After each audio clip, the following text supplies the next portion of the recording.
This is how we can break the glass ceiling as women. When we present something, we can affect more people. So people like public speaking not because they like to be on stage and they like to have a recognition, but when you speak in front of 50 people, 200 people, 1,000 people, instead of helping one person that you give him the same advice, you giving 50 people or 1,000 people the same advice, and you can impact more people at the same 1 hour. You maximize the effect you have on people, the empowerment that you can make, because our mission in life eventually is to find how we can help as many people as possible with our gifted talents that we have, with the special powers within us. One can be a doctor, one can be a teacher. Each one, we need to find his own path, but how to create the biggest impact in the world. This is what we're most looking for, how to maximize our time and how to maximize the difference we make in the world in the minimum time, because we have short time in this planet. So we try to maximize it. This is why public speaking is important, because you can transfer your message to many people as possible, and you will transfer this message to another 50 people, and they'll transfer it to 1,000 people, and this is how we can create circles of influence. This is how the influence circles spread. This is why public speaking is important. It's not just to be arrogant, it's not just to receive the stage, but it's something that empowers other people, gives them tools.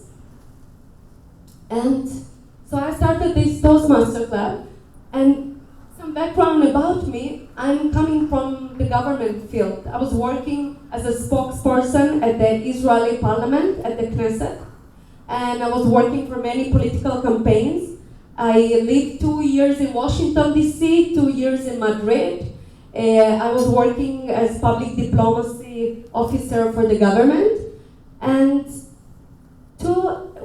a year and a half ago, I was working on a political campaign, and day and night I was working so hard because they promised me a very senior position in the government to be the relation between Ministry of Economy and the Parliament.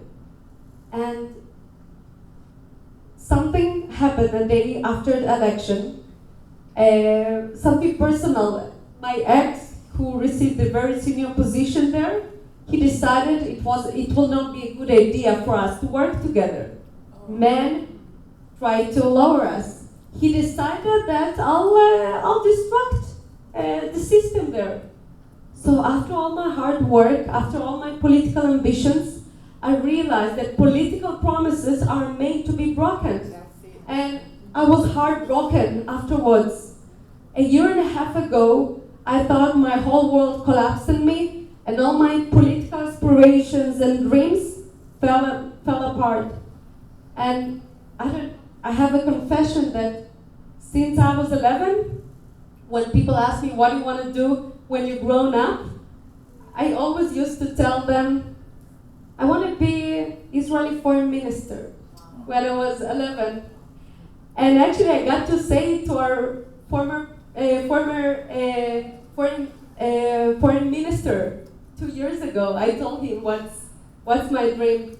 So a year and a half ago I felt that all my wings are being cut. I was so down. I was the lowest place. I had no job. I was working so hard, the political campaign. I had nothing. I had no job, no money. I lost everything.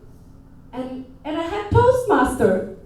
2 years ago I found Toastmaster, and suddenly it became something that the whole community of Tel Aviv knew about it, and they were so passionate about it. And everybody came to me and said how much it helped them in their work, in their personal. So they started to invite me to different lectures in companies, in high-tech companies, in government ministries about training for public speaking. And suddenly I understood I have a startup. I can turn it into a business.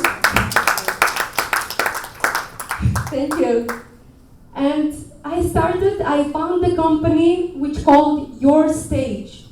And I give lectures to government employees. I teach entrepreneurship center, startup companies, different lectures about political communications, public policy, public speaking, and all the toolbox I received working in government, with doing my public speaking around the world.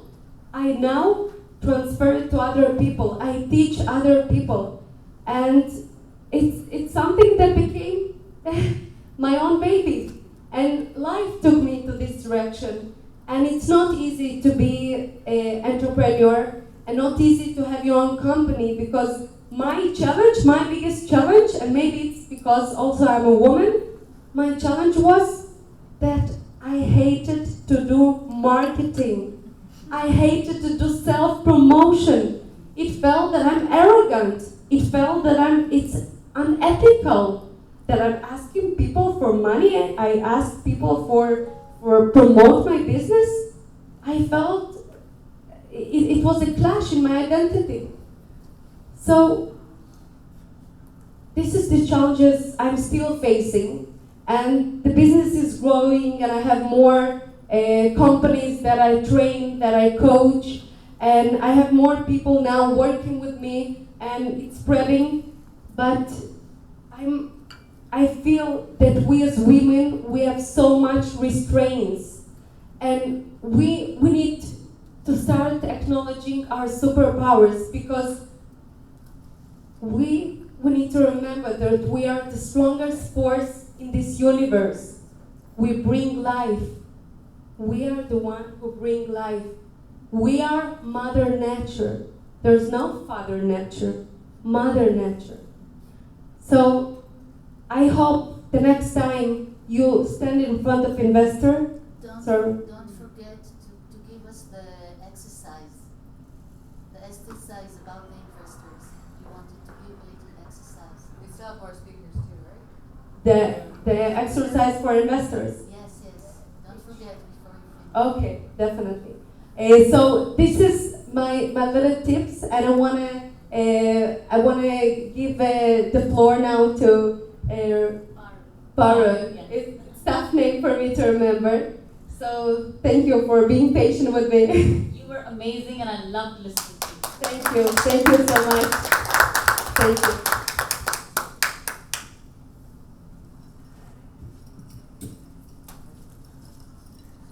Very good morning to all. I am Parul Mahajan. I'm an interior designer by profession, and I also help people in establishing their businesses, strategize them, and promote their businesses. So that gives me a little insight into the subject of women having the power to pitch in front of investors. Well, I feel today's global market is all about 3 C's. It's about communication, it's about collaboration, and it's about cooperation. And I think all these skills women are blessed to have. Like communication, as my gorgeous friend already discussed, that women use both their brain hemispheres, left as well as right. So that helps a person in processing the information in all the 3 manners: the visual, verbal, and stimuli, the verbal and emotional, visual as well. So that gives a woman a better power to process the information coming from the male, and also to read in between the lines, as I also said. Secondly, collaboration. I think women are really good at networking and building relationships, establishing a connect, be it emotional connect or any kind of connect. Woman is able to establish a better connect. And thirdly, cooperation. Women are very flexible in nature. They are adaptable to change. So when it comes to cooperation, women are very good with the cooperative part also. So I think most of the things Marina has already discussed. So I would like to make the session interactive. So I'm asking all of you that if you have a choice to, if 2 people are pitching in front of you, a male and a female, whom would you prefer if both are at the same listing? should be on merit, but still both are same. No, it's a person. It's a person. Like, sometimes we said that the studies show that people prefer the male over the female. So I'm asking all of you that let the studies be aside. In this room, if I ask you, so would it be on merit, or being a man or a woman or anything would affect you in any kind of manner? It's about the connect. So it's not about being a man or a woman. And also, I think my natural instinct would be to support the woman more. Okay, Because okay. of the environment we work Okay, in. okay. Yeah, that's what I wanted to know. However, it should be Unmarried. Okay. And also with the instant feel. Instant vibe which you get from a person? Instant feel, because Right. women are so quick Yes. in understanding the emotion. Yes, yes. Establishing and understanding both. And it's an instant feel. Right. It doesn't even take a split of a second. Right, right, It's right. instant what you Yes. feel with that one contact you make with the other Yes. person. You know it. Yes, Where your heart is. I think the intuitive power and the sixth sense a woman is blessed with is very instrumental in this. Intrinsically has that intuitive power. You know it's there or not. Totally. But women take off so much faster than men. Yes, They do yes. work in development world with both. And men are more tender sometimes. Women, once they get it, they run. But men need this push a little bit. Right, But also because the man thinks on many pragmatic levels. Yeah. Yes. But woman gets deeper Yeah. and also connects the pragmatic and the practical with the emotional. Yes, level. absolutely. That is The combination of all these, yes. combination. And men Yeah. are not capable Yeah. of taking the emotion. Yes, not capable like that.